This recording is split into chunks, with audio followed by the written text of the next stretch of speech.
Welcome, Dr. James Beckett, Sports Card Insights. Recap episode. Thanks sponsors, Topps, Panini, Upper Deck, Heritage Auctions, Hugs to Scott Auctions, Mike Stadium Sports Cards, Burbank Sports Cards, ComC.com, and Beckett Media, Beckett Grading, Beckett Authentication. Covers episodes 1176 up through 1199, roughly 8 weeks, with me doing 3 shows a week generally of the audio podcast.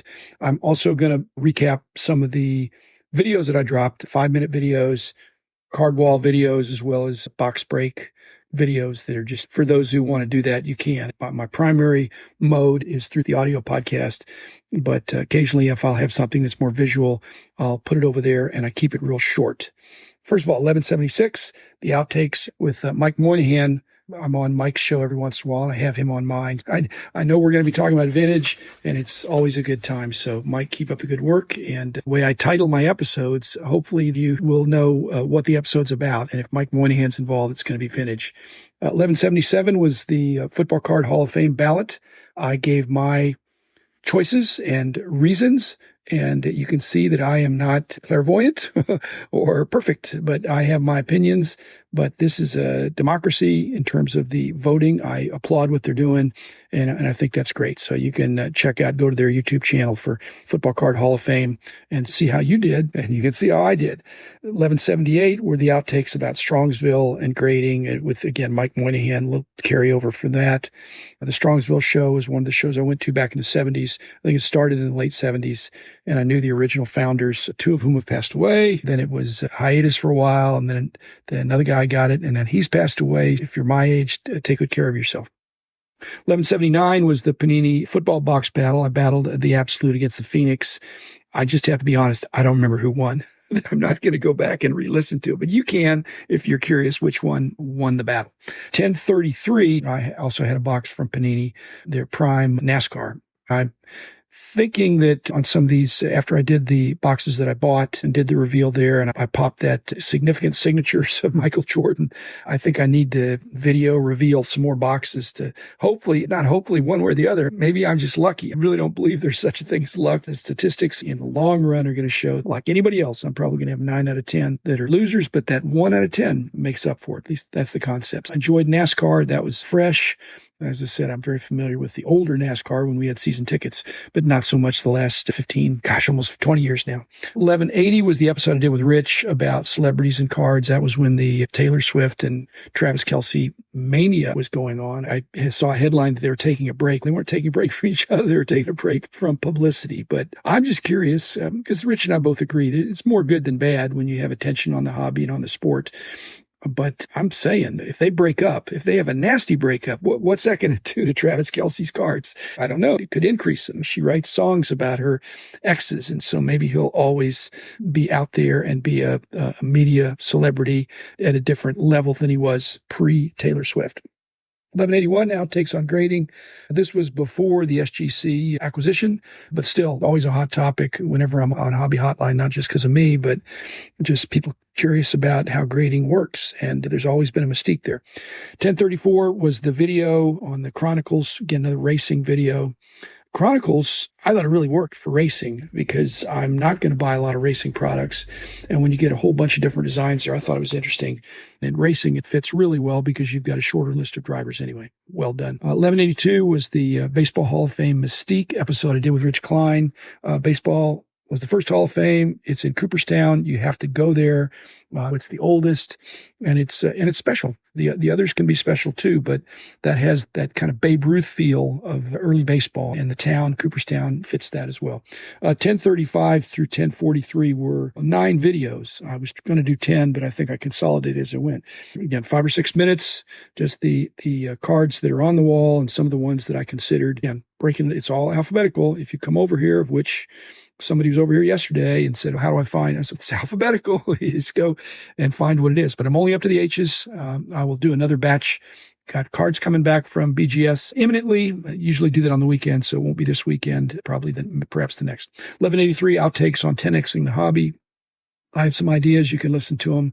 Other people have ideas too. I'm not the only one with ideas, but I'm hoping that the 10X is going to happen. I just don't think it's going to be with baseball cards. It's going to be other non-traditional line extension, branching out other sports, other things. And I'm hoping it happens. I hope it's a benefit to not just Fanatics, but also Panini and Upper Deck and Leaf and anybody else that's doing cards, and every dealer. More customers is better. 1184, what is a sports card? Motivated by Mike Steveline, contacting Rich and myself about what exactly is or isn't a sports card. And we talked about the shape, the thickness, the size. And what I wanted to bring to is there's an intentionality. If it's intended to be a card, it really ought to be a card, even if it's not made out of cardboard or is not rectangular. It's intended to be collected. 1044 was the video of Upper Deck, the cup. That was a really great set. Enjoy that. Again, these videos are so short. It doesn't make sense for me to have a 10-second summary of a 5-minute video that's more than just what's in the title. 1185, the Upper Deck Goodwin Champions Hobby Box. That was an audio podcast, Goodwin Champions. I think audio can work for that, even though there's a lot of imagery there. You can describe it as you go of what happened there. I like the creativity brought to it.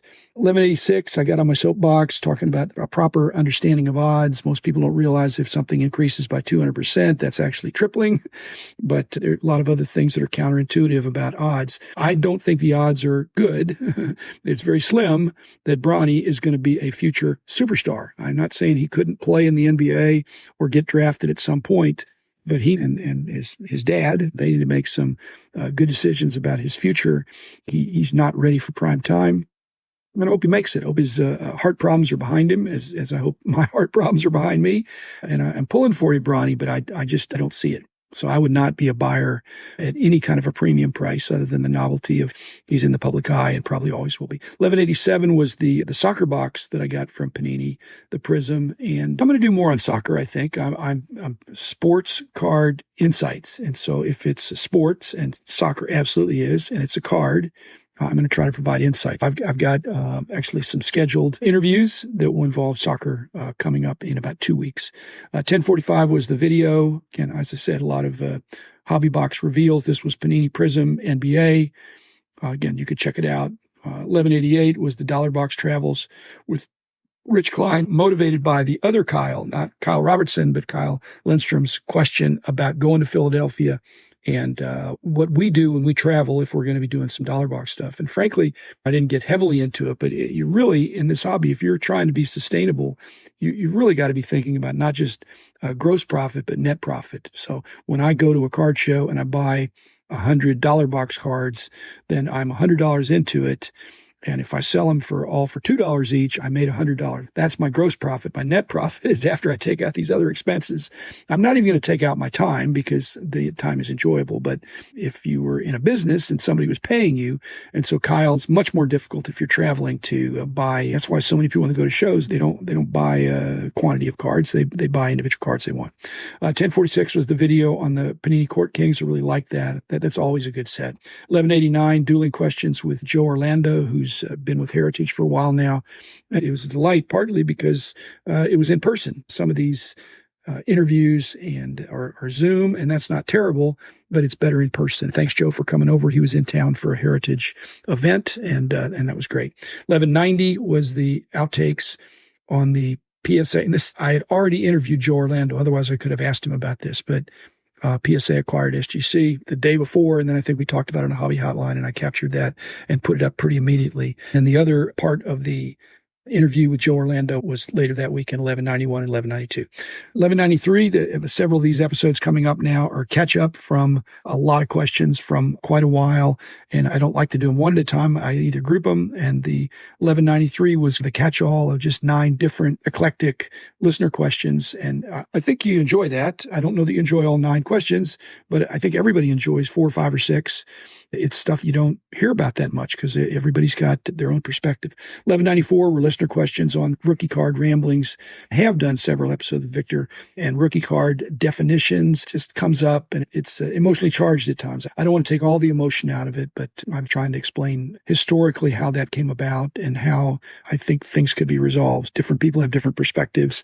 And I won't say the majority rules in one sense, the majority of the money rules maybe. And right now, the people that are putting RCs on the cards are the people that are the manufacturers in the leagues and the player associations that they presume increase sales because of having more cards declared as rookies.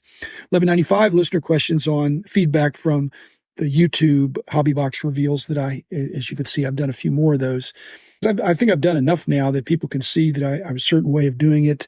And when I get a box, whether I buy it or one is provided to me, as some of the influencers get boxes occasionally, I just figure I could either do nothing, which seems rude, or I could open it up on YouTube, or I could do a podcast episode about it. So I could evaluate on a case-by-case basis. And I'm trying to improve my YouTube technique without hiring there's some fabulous videographers out there. I'm trying to do it spur of the moment and do it in my own way. So forgive the poor production quality, but I think you can see the cards. I think I've only gotten one great card, but I've certainly got a lot of really good cards.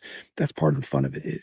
Part of winning and losing when you're breaking a box is not, it can still be a win if you don't get the grail card, the case hit. But if you get a very nice box hit, that's cool too. 1196, the listener questions about my card wall. I'd accumulated a bunch of those. The card wall is probably not subject to the 1% a month that I'm trying to reduce, but my wall is being reduced and the videos are helping me do that. And so just wanted to express that. But people are always curious about how I do it, why I do it, and what's going on there. 1197 was an episode in my closet about thumbtacks and pinholes and tape damage and things like that. I think more and more I'm hearing about people concerned about damage to cards and cards being prepared for grading, restored. And I'm trying to make a distinction between kind of childish damage to cards and intentional intent to deceive adult reconstruction or restoration of cards. And I won't say it'll always be that way, but right now that's very much frowned upon. 1198 was my rule of 72. I'm just always hearing about how something doubled, but if it doubled over 10 years, that's different than if it doubled in the last month. The rule of 72 is a way of, if something doubled, how many years did it take? And you can back into it. If it took 6 years, that means 6 times 12 is 72. So it's 12% interest over 6 years, 12% increase. If something doubles, that sounds great. But if it took 14 years, then that's 5% interest. And that's what you can get at any bank right now. 1047 to 1051 were some more Panini boxes, heavy on football. And one of the things I liked about it, one of the reasons I wanted to open it and get my own spontaneous reaction, was that I'm in a situation, when I go to the dollar boxes, I actually see a lot of football in there. In fact, I go to the football first sometimes because it's enjoyable for me. The basketball attacked ferociously. The baseball is first love for so many people in football. So I slide in with football and just have a good time with that. And so this is going to help me familiarize with some of these newer football products. I'm really trying to cover the whole hobby. I have firsthand knowledge of collecting back in the 50s. I want to express that, but I want to stay current with what's coming out right now. And then lastly, the episode I did driving in the car about the unfolding scandal involving Shohei Otani's interpreter. And hopefully it's just involving his interpreter. It's very unfortunate. I don't know if there's any cultural differences or barriers, but we will see full-blown investigation, as there should be. And I'm wondering if Major League Baseball is going to want to make an example of this, and now that it's so public. But while you couldn't have a worse situation with a superstar that's involved. Again, Pete Rose was betting on baseball, and he's out. No matter what you feel about it, it's well documented that baseball and betting on the games by the players and people involved in the game is life banishment. I'm hoping it works out. And again, that's my recap. And every recap, I think, has good news in it. It's like the 9 out of 10. If 9 out of 10 boxes, you're going to lose a little bit, but on the 10th one, you're going to make it up. I hope it's the other way around with news. I hope out of 10 pieces of news, I hope 9 of them are good, and the one that's bad, we work on it together and try to make the hobby a better, safer place. So thanks, everybody. We'll be back again in a couple of days with another episode.